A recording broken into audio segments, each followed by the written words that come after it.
What's going on, everybody? Barrett here with Spec of Tech. Welcome to the channel. I recently did a review of the Monster SVS PB17 17-inch subwoofer, and down in the comments below you guys had a lot of questions on how that subwoofer stacks up versus some of the other subwoofers that I've measured in my room. So I decided to do a series of videos comparing the SVS PB17 measurements to some of the other subwoofers that I've measured in my room.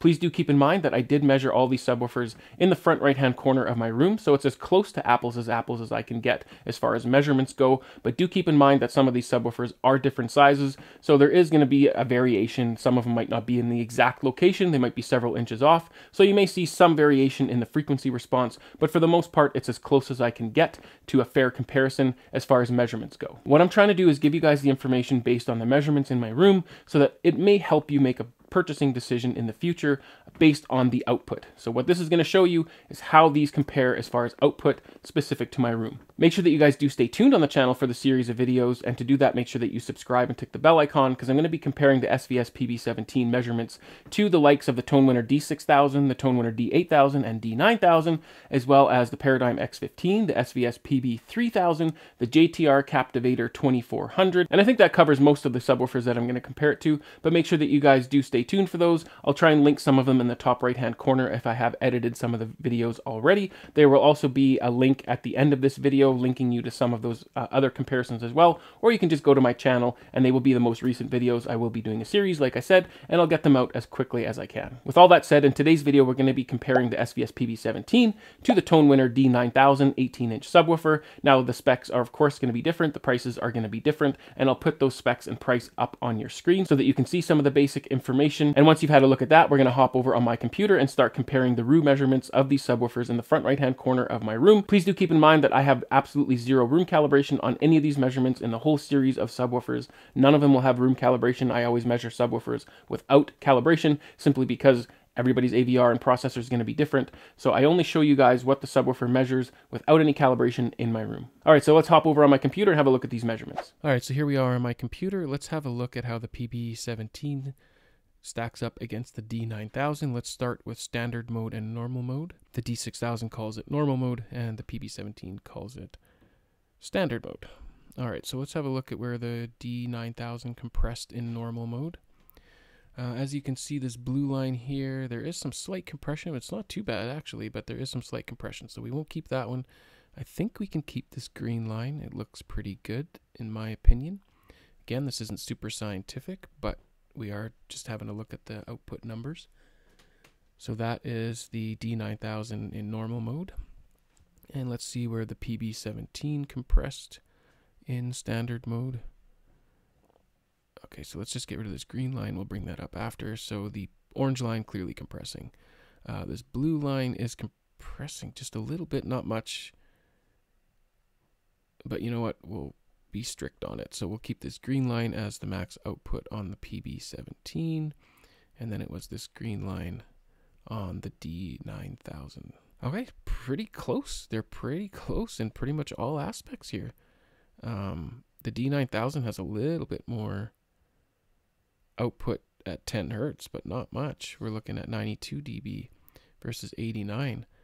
And then at about 13 hertz, they kind of meet up, and they're pretty much identical across the board here. The D9000 at 32 hertz is 117 and 115 on the PB17. At 20 hertz, there's a slight difference here, maybe 1 dB, 113 on the D9000 and 112 on the on the PB17. So surprisingly, they are pretty close in all aspects here. You are getting maybe a little bit more punch in some of these frequencies on the PB17, but then you're getting a little bit more on the D9000 here. But overall, looking at these lines, they're pretty close. They're pretty similar, which is surprising considering the price difference. I can't remember exactly what the D9000 is. I believe it's $22.99 USD, and the PB17 is $29.99 USD. So pretty good for the D9000 to be holding its own against the SVS PB17. But as you can see, these subwoofers are pretty close in their standard mode. Now let's have a look at them in their extended mode, and then after that we'll have a look in their sealed modes. So this is with both subwoofers set to have more extension. So we'll start with the D9000. We'll see where it compressed first. So this blue line clearly compressing because it's got some deviation there. The green line does look pretty good, actually. I'm not really seeing much for compressing. If you guys see it, I mean, again, this isn't super scientific, but this green line looks pretty good. So we'll keep that green line for the D9000 and this PB17. So we'll just get rid of this green line for now. So -15 on the D9000. So PB17 clearly compressing on this blue line, clearly compressing on this green line because it's much closer to the red line. The red line does look pretty good on the PB17. So we'll keep that as our max output. And the D9000 was this line. All right, so in deep mode, you are actually getting a little bit more out of the PB17 below 17.3 hertz. So at 15 hertz, we'll have a look. We're at, 1 second here. There we go. 15 hertz, 109 on the PB17, and 105 on the D9000. And at 10 hertz, we're at 98 on the PB17 and 94 on the D9000. But the D9000 is giving you more above 17 hertz. So for instance, at 20 hertz, you are getting 113.9 on the D9000 and 111.5 on the PB17. At 32 hertz, you're looking at a peak of 117 dB, pretty respectable, and 112 on the PB17. And then that kind of remains true in these upper frequencies until you get over here, which again, my room has some anomalies. Don't pay attention to these peaks and nulls so much. That's my room. But overall, I would say that the D9000 is giving you some noticeable output above 17 hertz, and the PB17 is giving you a little bit more infrasonic below 17 hertz. So it depends on kind of what you're looking for, but again, they're pretty close here.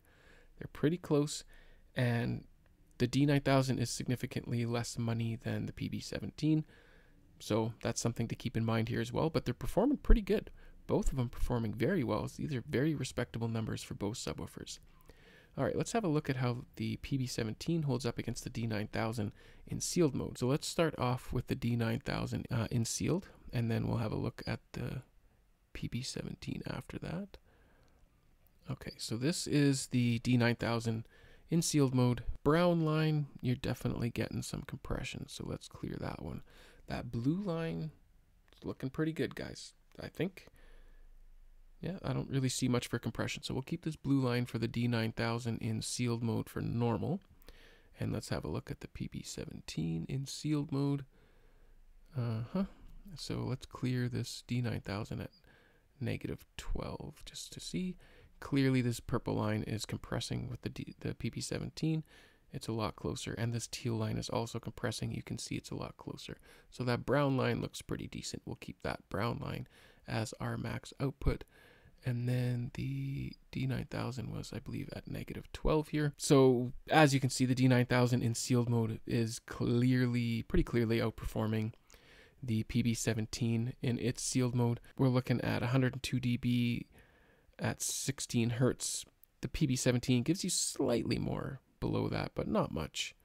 Not much. You're looking at about a dB, maybe a dB and a half. And then they're pretty close at 10 hertz, 98.6, 97.2. But above 16 hertz, the D9000 is giving you quite a bit more. Like this is very noticeable output at 20 hertz. You're looking at 107 versus 104. At 32 hertz, you're looking at 117 versus 106.9. So that's 10 dB difference. And that kind of remains true above 17 hertz. The D9000 is just plain and simply giving you quite a bit more output. But again, pretty close. They're both performing fairly well here. We do have to keep in mind that the D9000 is significantly less money than the PB17, but I'll let you guys make up your own minds. Now that you've seen the numbers, you've seen how they compare as far as output goes, I will let you make up your own mind. But that is all the measurements we have for the PB17 versus the D9000. I really do hope that you guys find those room measurements helpful. If you guys are interested in finding out more about these subwoofers, I have dropped links to them down in the description below. And if you guys are planning on purchasing the subwoofers, please do consider using those links. It doesn't cost you guys anything extra, but it does give me a small commission for the channel so that I can bring you guys this information. It really does help out the channel, and I always do appreciate when you guys use those links. Make sure that you guys stay tuned on the channel for the comparison of the SVS PB17 to the likes of the JTR Captain Activator 2400, other Tonewinner subwoofers, the Paradigm X15, the SVS PB3000, and a few other subwoofers. So to do that, make sure that you subscribe, click the bell icon if you do, and please take just one short second to hit that like button. I always do appreciate it. Remember to enjoy your systems. I'll see you on the next one. Cheers.